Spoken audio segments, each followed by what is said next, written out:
금년 들어 주님께서는 우리에게 새 일을 행하시겠다고 말씀하셨습니다. 이사야 43장에 있는 말씀을 통하여 내가 새 일을 행할 것이니 이전 일을 기억하지 말라. 옛날 일을 생각하지 말라.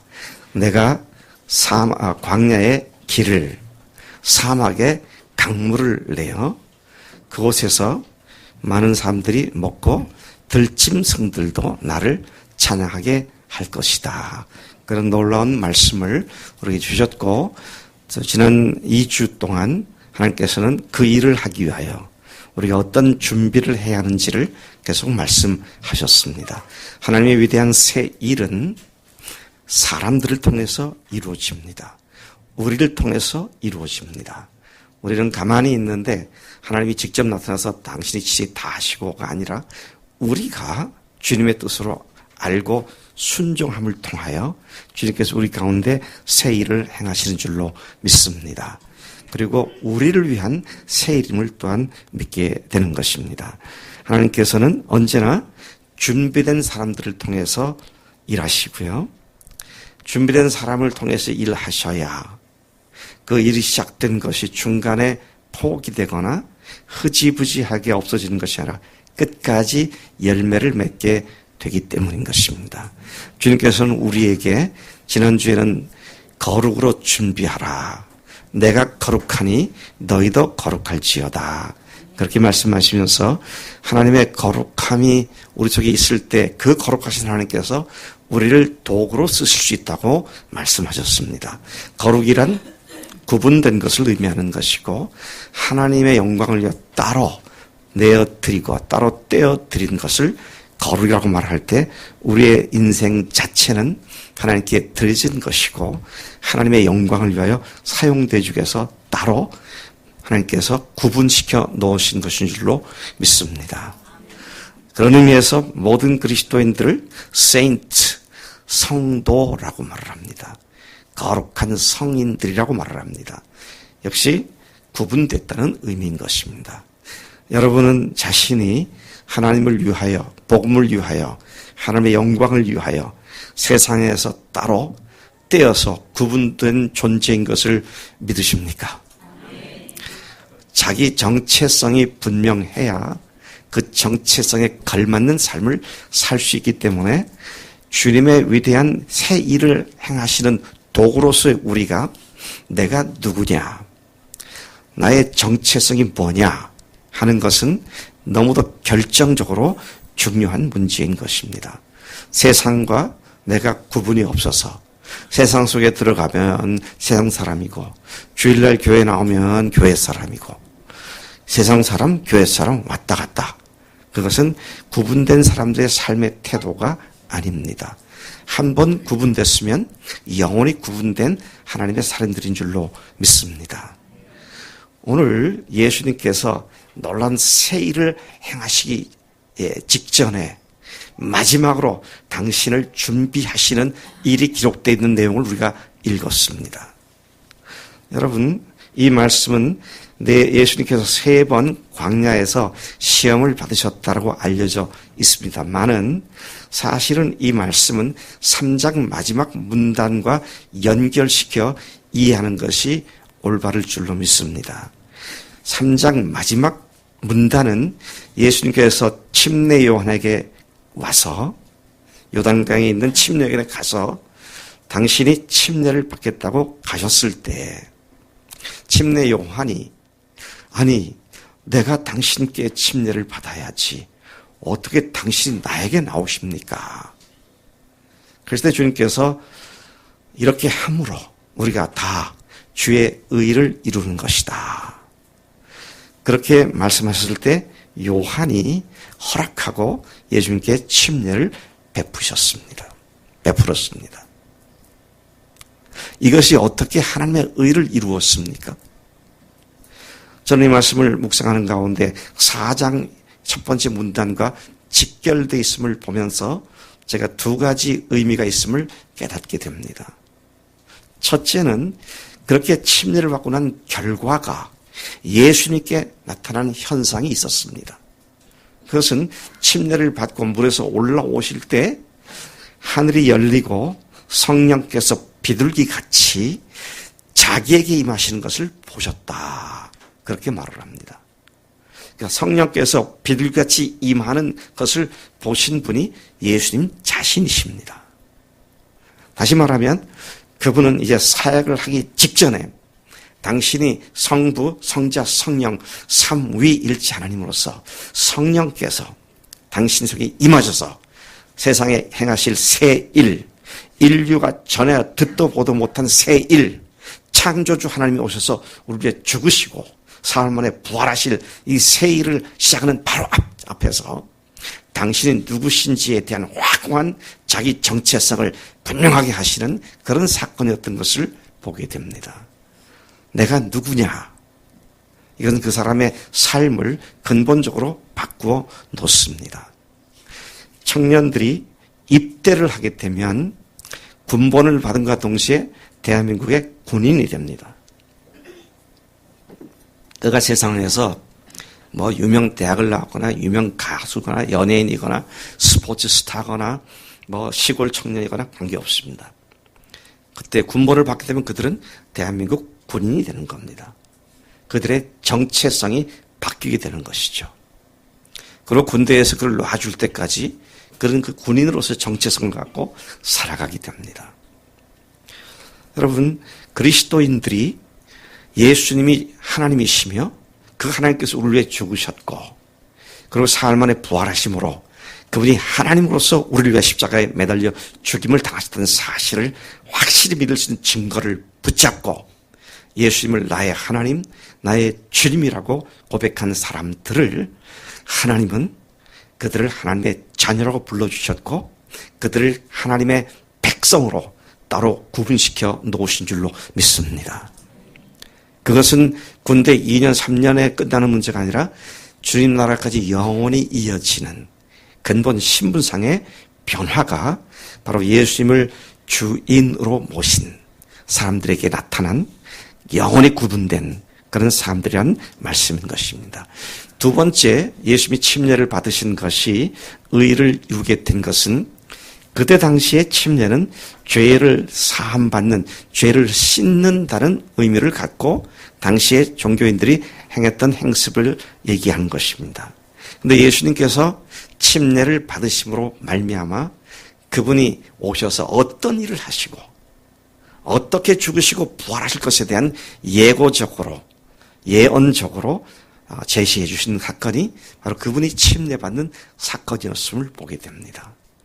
예수님께서 십자가에 죽으신 사건을 통하여 우리도 예수님과 함께 죽었고 예수님께서 부활하신 사건을 통하여 우리도 새 생명 가운데로 다시 태어났기 때문에 그분과 연합하여 침례를 받는 무리들이 영원히 구분된 하나님의 자녀가 됨을 예수님께서는 예고적으로 이렇게 제시하심으로 침례의 의미를 단순히 죄 씻음이 아니라 그리스도와 영원한 연합을 의미하는 것인 것을 드러냈던 사건으로 이해가 됩니다.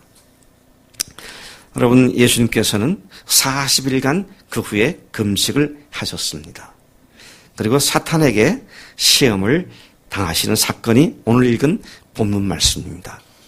바로 앞에서 요단강에서 침례를 통하여 당신의 정체성을 분명히 자아의식 속에서도 자기 정체성을 확증했고 또 주변 사람들에게도 그분이 누구신지를 드러내는 일로부터 시작한 예수님께서 그 다음에 가신 곳이 바로 광야였고 거기에서 시험을 몇 가지를 당하셨습니까? 틀렸습니다. 5가지를 당하셨습니다. 5번을 당하셨어요. 정확하게 말씀하면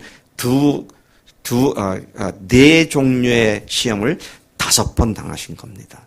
5번에 걸쳐서 4종류의 시험을 당하셨습니다. 자, 그게 무슨 말입니까? 마귀가 예수님께 시험을 하고 유혹을 할 때에 그가 예수님을 호칭하는, 예수님을 부르는 명칭을 보면 야, 하나님의 아들 예수야, 그렇게 하지 않고요. 네가 만일 하나님의 아들이거든. 질문하겠습니다. 마귀가 예수님이 하나님의 아들이신 것을 알았을까요? 몰랐을까요? 알았습니다. 알았습니다. 근데 그렇게 말 안 합니다. 끝까지 인정하지 않고 끝까지 예수님을 헷갈리게 만들려는 마귀의 전형적인 수법을 여기서 보게 되는 것이죠.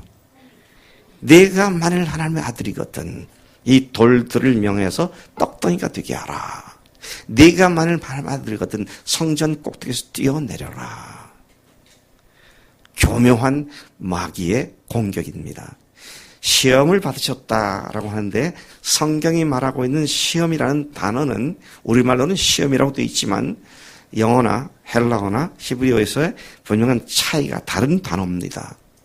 첫 번째 마귀가 하는 시험을 우리말로 정확하게 잘 번역하면 유혹이라고 말을 하고요.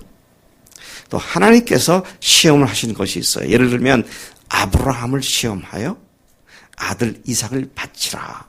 그래서 temptation, 유혹이 아니라 테스트였습니다.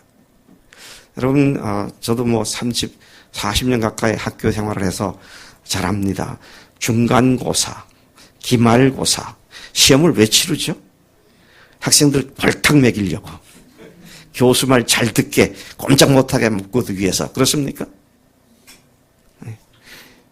시험을 보는 이유는 지금까지 공부한 것을 제대로 습득했고 앞으로 뒤에 부분을 또 공부할 수 있는 준비가 되었는가.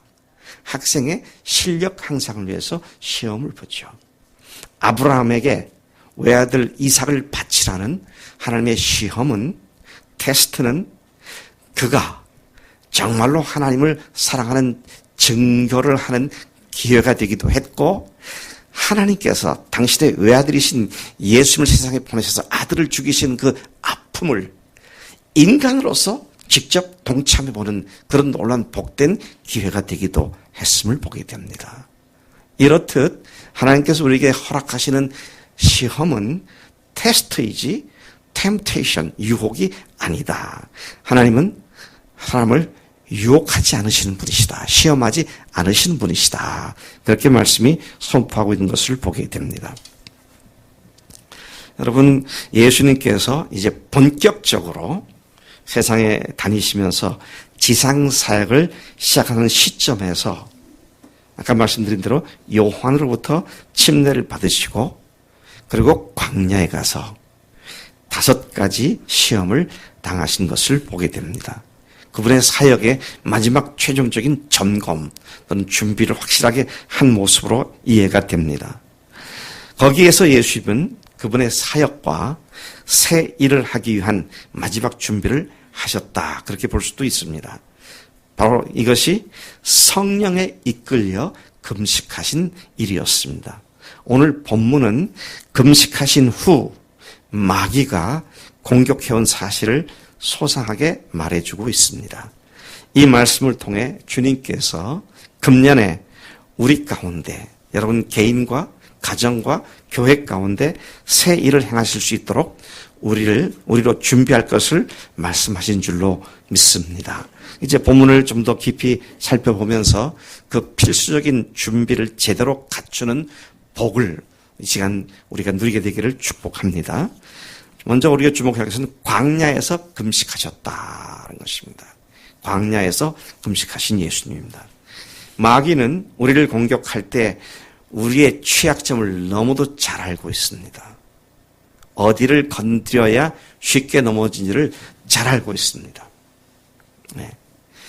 그것을 놓치지 않고 바로 그 취약점을 치고 들어옵니다. 예수님에게 가장 취약한 부분 이 시점에서는 배고픔이었습니다. 육신을 입으셨기 때문에 40일을 금식하고 배고프지 않을 장사가 없죠. 여러분 아셔야 할 건 예수님이 하나님이시지만 완전한 인간이셨습니다. 그러니까 피곤하시면 지치시고 음식을 못 드시면 배가 고팠고 잠을 못 주시면 졸음이 왔고 어려운 일을 당하면 슬퍼하셨고 즐거운 일을 만나시면 기뻐하시는 100% 인간이셨습니다. 그런데 그분이 100% 하나님이라고 하는 신비한 그분의 존재를 우리가 다 이해할 수 없습니다. 그러나 분명한 것은 그분이 하나님이시기 때문에 인간이 겪는 이런 것들이 이겨내는 그런 분이 아니라 우리와 한결같이 시험을 받으신 분이네. 죄는 없으시다. 그렇게 히브리서 기자가 말씀을 하고 있습니다. 40일을 금식했기에 배고픈 것은 너무 당연한 일이었습니다. 그리고 사탄은 매우 합리적으로 파고 들어왔습니다. 왜요? 배고픈 사람 눈에는 뭐밖에 안 보이죠. 근데 돌을 보니까 동글동글 하잖아요. 딱 보니까 빵같이 생겼잖아요. 저놈만 빵으로 만들면 먹을 수 있을 텐데.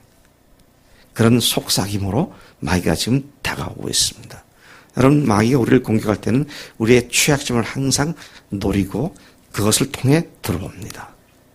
어떤 사람들은 자존심 때문에 늘 걸려 넘어집니다. 다른 사람들이 나를 어떻게 생각하느냐가 내 삶의 의미를 완전히 뒤집어 놓기도 하고요.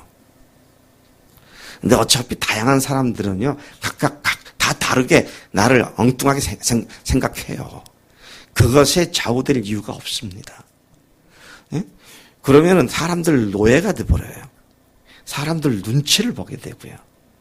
근데 아까 예수님께서 그 자기 정체성을 말씀드렸는데 우리가 누구라고요? 하나님의 자녀고 하나님의 백성이고 예수님이 나의 주인 되신 분인데 주인께서 뭐라 하시면 그건 큰 문제입니다. 근데 사람들이 뭐라 그러면 그랬나 보다. 나를 저렇게 오해하는구나. 오해를 풀려고 하지만 안 풀어. 할 수 없죠. 그냥 방치해 둡니다. 언젠가 하나님께서 그를 부끄럽게 만드시고 그걸 해결해 주세요. 그곳에 매일 필요가 없습니다. 그래서 많은 사람들이 자기 존경심, 자존감 이것만 건드리면 펄펄 뛰면서 견디지 못하는 그런 사람들이 있어요.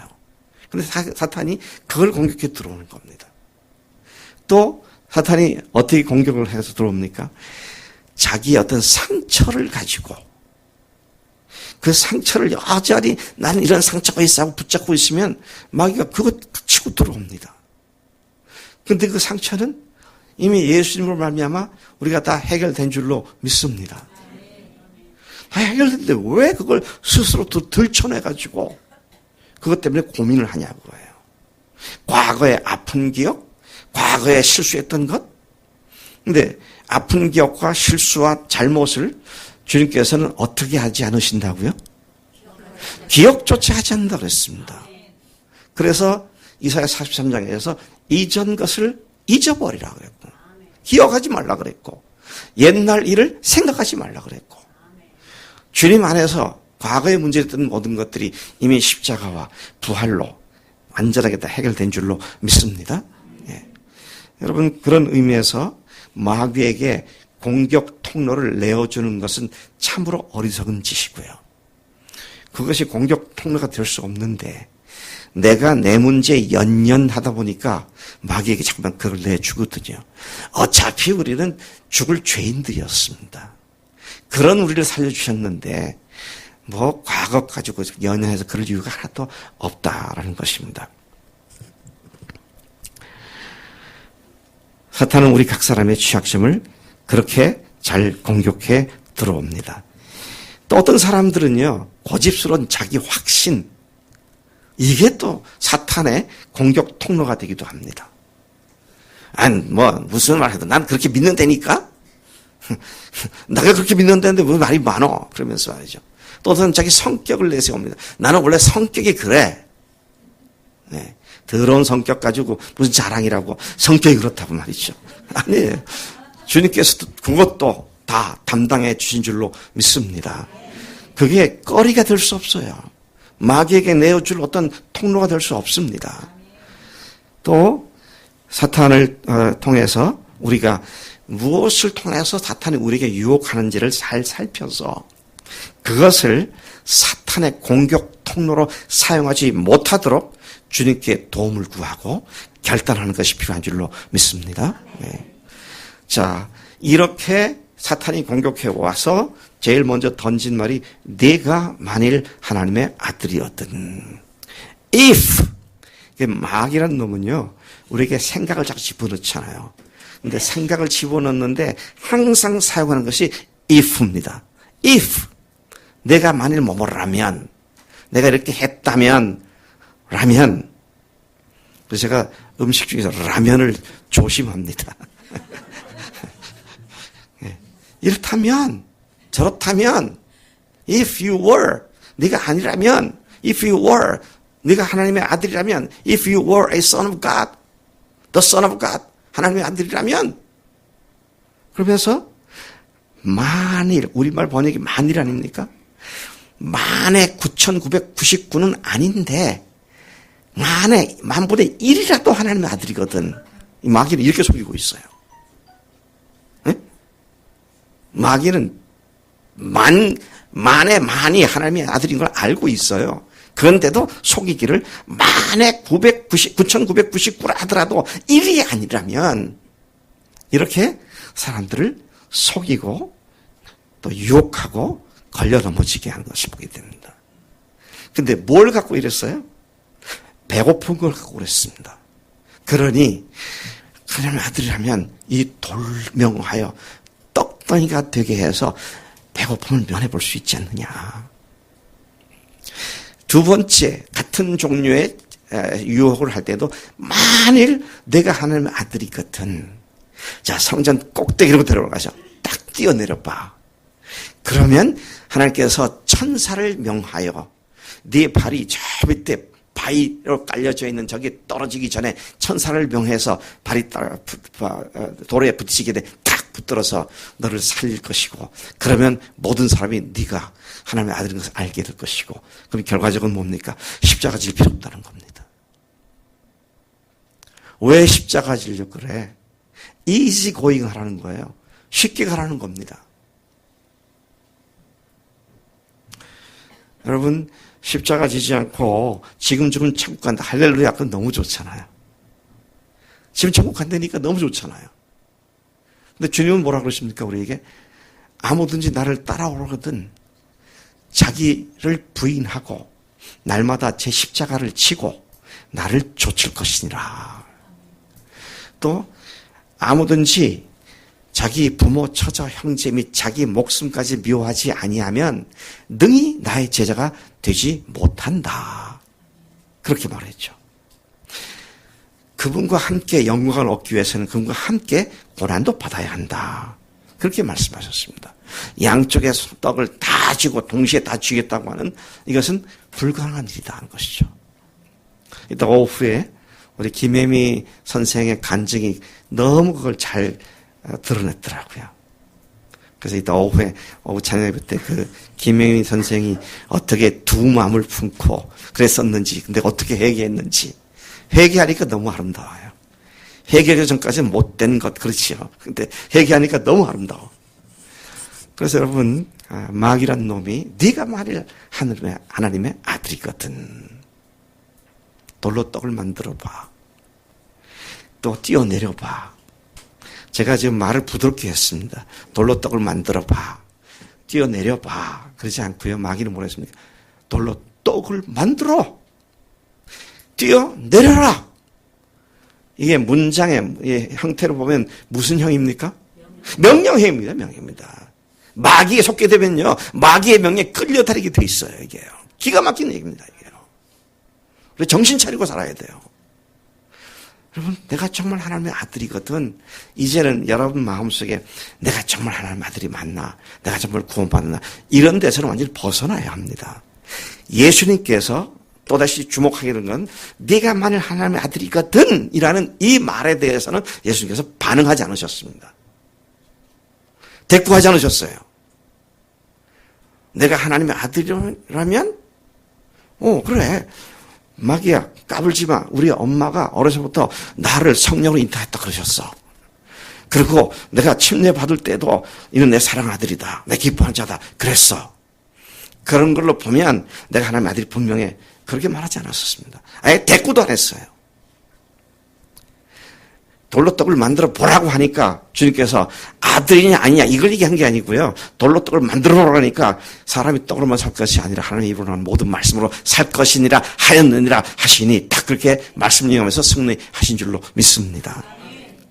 정말 여러분들이 예수님이 나를 위해 죽으시고 부활하신 하나님이시며 나의 주님의 사실을 믿고 있다면, 그것이 레알이라면 그런 질문에 반응할 필요가 없는 겁니다. 반응하니까 마귀는 재밌어요. 건드려 보니까 걸려드는구나. 그래 계속 구원 받았냐 안 받았냐 이거 갖고 평생 싸우게 만듭니다. 여러분 혹시 요즘도 그런 싸움 하고 계시지 않나요? 부활의 확실한 증거를 믿고 있다고 하면서도 내 삶을 보는가 아닌가비요? 구원 못 받은가비요? 맞나? 안 맞나? 혹시 그러고 있지 않습니까? 이미 걸려든 겁니다, 마귀한테요. 주님이 2000년에 이미 죽으셨어요. 다 해결해 주셨습니다. 그리고 부활하셔서 확증까지 해주셨습니다. 근데 그걸 왜 또다시 돌아가냐고요. 마귀는 실제로 배고프니까 돌로 떡을 만드는 표적을 통해서 하나님의 아들인 것을 확증하라고 좀 얘기하고 있는 겁니다. 근데 우리는요, 우리가 어떤 것을 행한 표적이 아니라 하나님이 주신 표적인 부활을 믿고 하나님의 자녀인 줄로 믿습니다. 그러면 끝이에요. period입니다. 종지부가 딱 찍혀진 거예요. 근데 이걸 아직 안 믿으니까 헷갈리죠. 성경 말씀을 배우고 설교를 들을 때는 그럼 내가 구원 받았나? 그랬다가 아직 진짜 주님이 아니니까 또 헷갈리게 되는 거예요. 주인이시냐 아니냐 이 문제지 주인이라고 말했느냐 안 했느냐 이게 문제가 아니라는 것이죠. 제가 지난주에 청원교회에서 수양회를 인도했습니다. 이따 오후에 제가 그분들의 간증을 좀 소개해 주려는 너무 아름다운 간증들이 많이 나왔더라고요. 그 교회도 간증 내면 탁 해가지고 저한테 보내주잖아요. 그 간증을 읽을 때 가슴이 뛰어요. 야, 성령께서 이걸 알게 해주셨구나. 구원에 관한 한 그분이 십자가에서 죽으신 것이 이미 역사적으로 일어난 사건이기 때문에 그분이 십자가에 죽으셨는데도 불구하고 내 죄가 아직 해결 안 됐으면 그분은 헛죽인 거잖아요. 이건 예수 안 믿는 겁니다. 이거는요. 부활까지 하셔서 모든 사람들에게 믿을 수 있는 증거를 주셨는데도 불구하고 그렇게 부활을 믿는다고 하면서도 여전히 첫 번째 문제로 돌아가서 계속 엎어졌다가 넘어졌다 일어났다 한다면 그건 믿는 게 아니죠. 여러분, 마귀란 놈이 처음 공격해 오는 것이 바로 네가 만일 하나님의 아들이거든. 근데 예수님 거기 대꾸하지 않으셨어요. 놀랍게도 주님께서는 당면한 문제에 대해서 말씀으로 내 생각으로 우리 엄마가 그러는데 누가 그러는데 내가 옛날에 이런 경험했기 때문에 난 분명히 구원받아 이러지 않고요. 주님의 하나님의 말씀 신명기를 이용하면서 마귀가 던진 해보라고 명령한 그것들에 대해서 딱 물리치는 것을 보게 되는 것입니다. 특이한 점은 예수님께서 네가 하나님의 아들이라면이라는 마귀의 공격에 대해 대응하지 않았다는 것이죠. 마귀의 공격을 받고 자신의 능력이나 자신의 삶의 모습을 살펴보면서 대응하려면 백전백패할 수밖에 없습니다. 우리는 원래 구원받았을 때도요, 우리가 어떻게 해서 구원받는 게 아니라 전적으로 주님의 은혜로 값없이 구원을 얻었으며 그 구원을 계속 유지하는 것도 전적으로 하나님의 은혜로 값없이 이루어진 줄로 믿습니다. 구원은 은혜로 받고 그리스도의 삶은 내 능력으로 살고 아니라 그거예요. 그분을 의지하고 사는 것, 그분이 나의 삶을 이끌어 가시는 것, 이것이 그리스도의 삶이다라는 것을 우리가 분명히 알아야 한다는 것입니다. 그렇기 때문에 마귀의 자아 정체성에 대한 공격은 오직 우리를 위해 죽으시고 부활하신 예수님의 은혜로만 승리할 수 있는 것이고, 그럴 때마다 부활하신 예수님을 생각하고 의지하며 나아갈 때 마귀가 감히 범접지 못할 줄로 믿습니다. 그래서 이 문제에 대해서 완전히 종지부가 찍혀줘야 돼요. 네. 그러나 이제 실제적인 삶에 당면한 여러 가지 문제들을 가지고 마귀가 세 가지 측면에서 예수님을 유혹한 것이죠. 정체성에 대한 의문과 아울러 세 가지 주 공격 통로를 삼은 세 가지가 있습니다. 첫째는 먹는 문제였습니다. 돌로 떡을 만들어 봐. 그렇죠? 먹는 문제였습니다. 오늘도 사탄은 이 문제를 주 공격 통로로 그리스도인들을 유혹하는 데 사용하고 있습니다. 어떻게 하면 더 좋은 직장을 얻지? 어떻게 하면 더 많은 봉급을 받는 데로 옮기지? 어떻게 하면 더 좋은 아파트로 이사를 가지? 어떻게 하면 더 좋은 차를 사지? 어떻게 하면 돈을 더 많이 벌지? 먹는 것, 의식주 문제로 사람들을 공격한 것을 봅니다. 의식주 문제의 노예가 되어 그것이 삶의 최우선이 되게 하는 마귀의 공격 통로를 제대로 알고 그 통로를 봉쇄해야 합니다. 주님은 이 공격에 대해서 분명하게 답하셨습니다. 4절에서 예수께서 대답하여 이르시되 기록되었으되 사람이 떡으로만 살 것이 아니요 하나님의 입으로 나온 모든 말씀으로 살 것이라 하였느니라 하시니, 이러한 선언은 예수님을 주님으로 모신 사람들에게서 나오는 자연스럽고도 당연한 고백이 되는 줄로 믿습니다. 특별한 경지에 들어갔을 때 할 수 있는 고백이 아니라는 말씀입니다. 예수님을 정말 내가 주인으로 고백했다면 그때 바로 이런 고백이 바로 해당된다는 말씀인 것이죠. 그래서 그분이 나의 인생의 주관자가 되셨으니 의식주 문제는 그분이 책임지시는 것이 당연한 일이기 때문에 주님께서도 마태복음 6장에서 말씀하시기를 그러므로 염려에 이르기를 무엇을 먹을까, 무엇을 마실까, 무엇을 입을까 하지 말라. 이는 다 이방인들이 구하는 것이라. 너희 하늘 아버지께서 이 모든 것이 너에게 있어야 할 줄을 아시느니라. 그런즉 너희는 먼저 그의 나라와 그의 의를 구하라. 그리하면 이 모든 것을 너희에게 더하시리라. 그냥 더해 주신다. 근데 이 말씀을 또 잘못 오해하면 안 됩니다. 우리 청년들 잘 들으세요. 아무것도 안 하고 그냥 성경 보고 기도만 하면 하나님께서 먹는 건 책임다, 그 말이 아닙니다. 예수님께서도 가르치신 기도에서, 주의 기도, 주기도에서 오늘날 우리에게 일용할 양식을 주옵시고, 바울도 디모데에게 쓴 편지에서 일하기 싫어하는 자는 먹지도 말라. 또 갈라디아서도 심는 대로 거둔다. 콩 심은 데 콩 나고 팥 심은 데 팥 난다. 우리 청년들 열심히 준비해서 먹는 문제를 해결할 수 있는 직장을 얻는 것, 직업을 갖는 것 굉장히 중요합니다. 근데 왜 그걸 하느냐 하는데, 먹고 사는 그것만을 위해서냐, 아니면 하는 나라와 의를 위해서냐, 이것은 근본 동기와 출발점에서는 완전히 다른 얘기가 될 수 있다는 얘기인 것이죠. 여러분, 좀 구태의란 질문하겠습니다. 예수님을 믿으세요? 그러면 그분이 주인인 것을 믿으세요? 그분이 주인이니까 내 모든 삶을 책임지신 분이라고 믿으십니까? 그럼 뭐 걱정할 게 없잖아. 아주 심플한 거예요.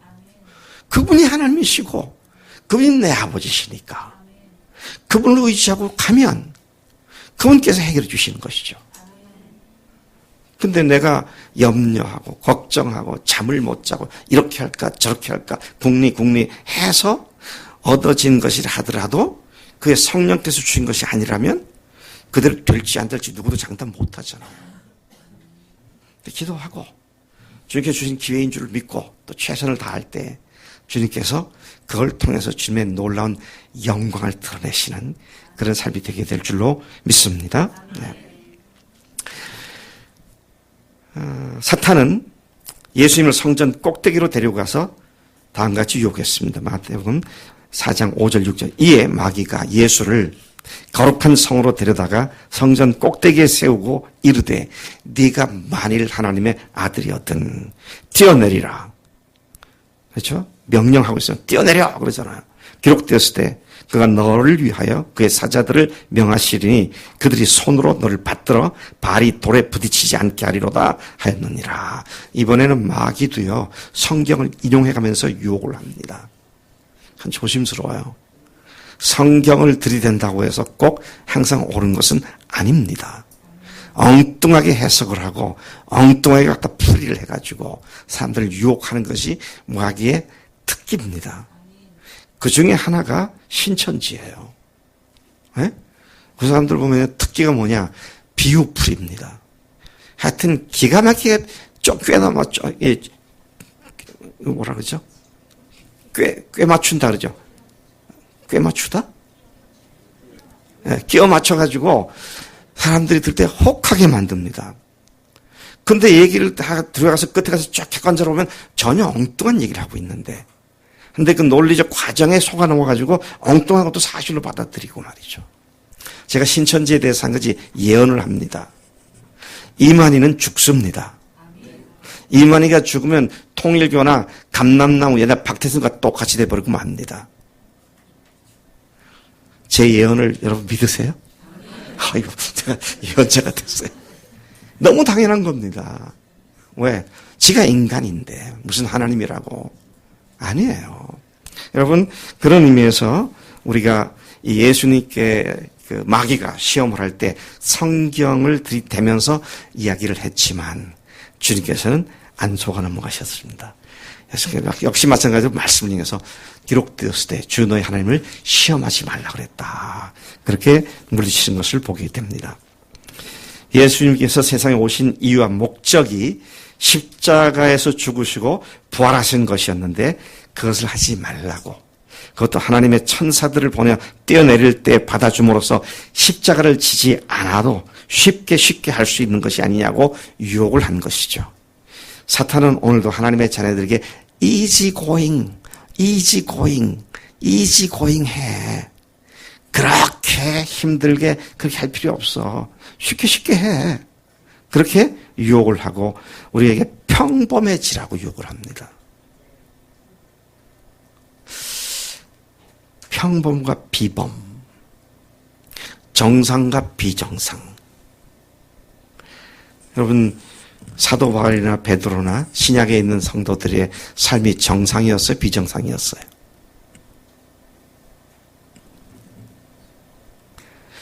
그게 정상이었어요.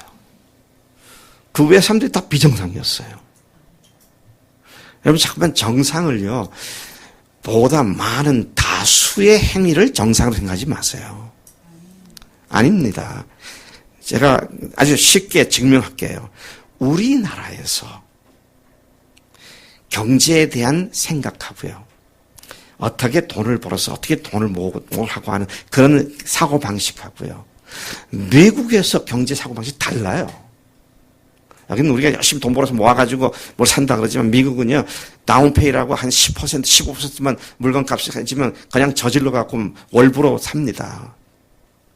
우리는 열심히 결혼을 위해서 준비하고 자녀들의 장래를 위해서 준비하지만 미국에 가보니까 흑인들은 주말을 위해 살더라고요. 주중에 열심히 일해가지고 주말에 사서 버리고 멕시칸들은 월말을 위해 살고 백인들은 연말을 위해 살더라고요.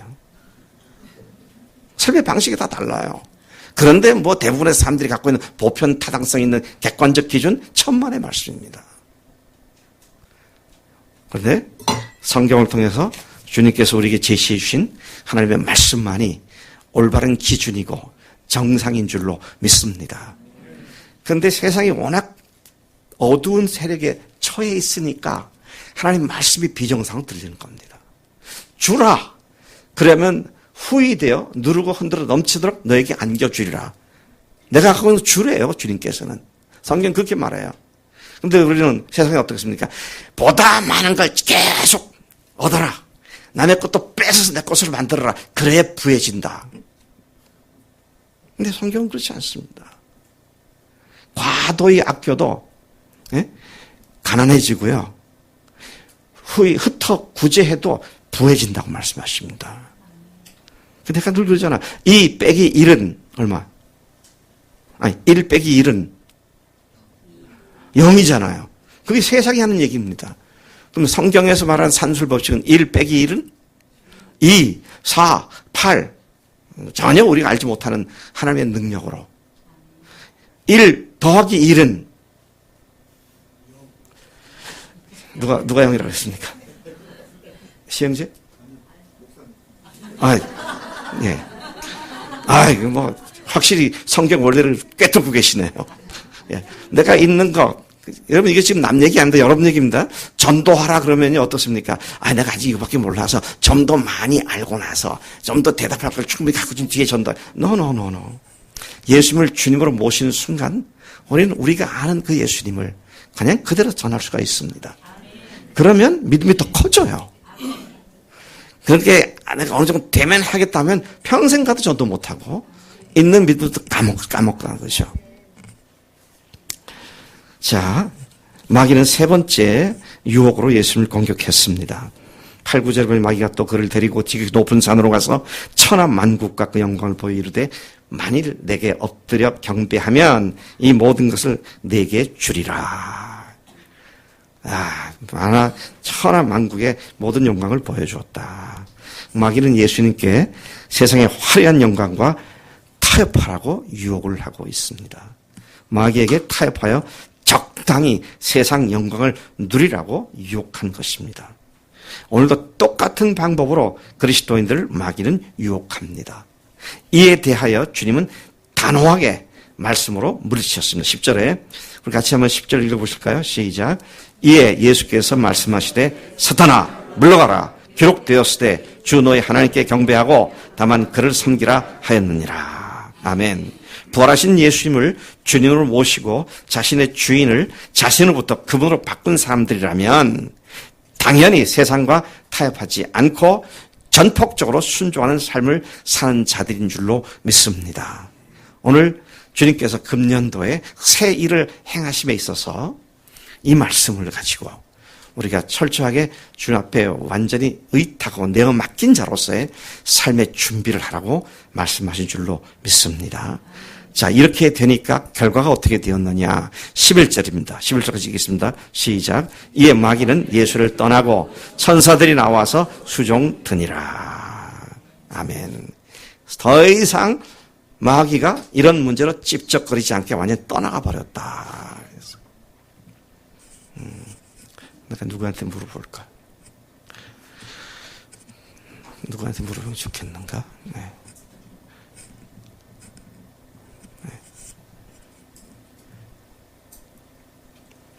김소영 자매. 내가 구원받았나 안 받았나 그런 질문을 이제는 한다 안 한다? 안 한다죠. 마귀가 그 문제 못 건드리고 떠나갔습니다.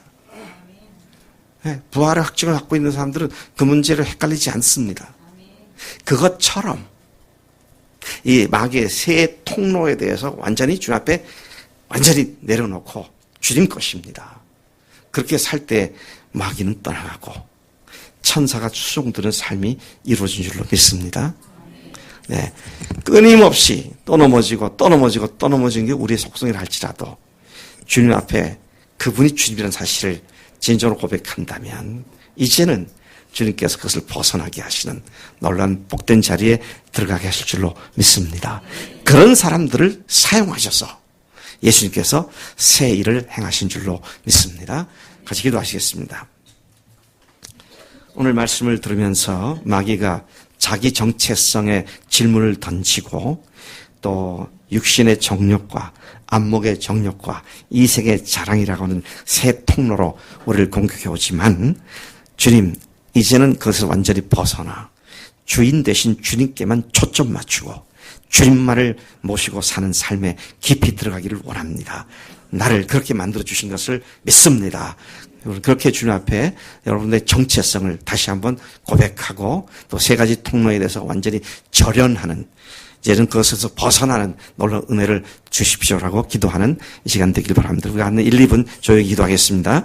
아버지 하나님 감사합니다. 주님께서 이 아침 하나님께서 마태복음 4장을 통하여 광야에서 시험 받으신 예수님의 그 시험을 통하여 오늘 우리가 그 마귀에게 먼저 시험당할 수 있고 공격당할 수 있는 통로가 무엇인지, 어떻게 그것을 극복할 수 있는지를 다시 일깨워주시니 감사합니다. 자아 정체성을, 예수 안에서 형성된 하나님의 아들로서의 정체성을 그 마귀가 건드리지 못하고 우리를 더 확고하게 담대하게 서게 하시고, 또 매일의 삶 속에서 주님 그 육신의 정력과 안목적인 인생의 자랑을 훌쩍 뛰어넘는 신앙의 경지에 들어가게 하소서. 금년도에 주님께서 새 일을 행하시는 놀라운 일을 경험하고 그런 도구가 되고 쓰임받는 채널이 되는 그런 일을 인정해 주시고 믿습니다. 이 아침에 우리에게 그런 말씀 들려주신 것 감사합니다. 그 말씀 배워 그렇게 살기를 소망합니다. 이렇게 하시고 믿습니다. 감사합니다. 예수 믿습니다. 감사하신 아버지 하나님, 이 아침에 저희들 1월 셋째 주일 주님의 쓰임받는 종들로서 준비되어야 할 것 중에 자아 정체성과 또 세 가지 마귀의 전형적인 공격 통로를 경계하게 하시니 감사합니다. 이제는 선언하고 아버지 마귀에게 마음 뺏기지 않고 주님께로만 초점 맞추어 앞으로 매진하는 준비된 우리 영혼 되도록 역사하실 줄로 믿습니다. 감사합니다. 예수님의 이름으로 기도를 쌉나이다. 아멘.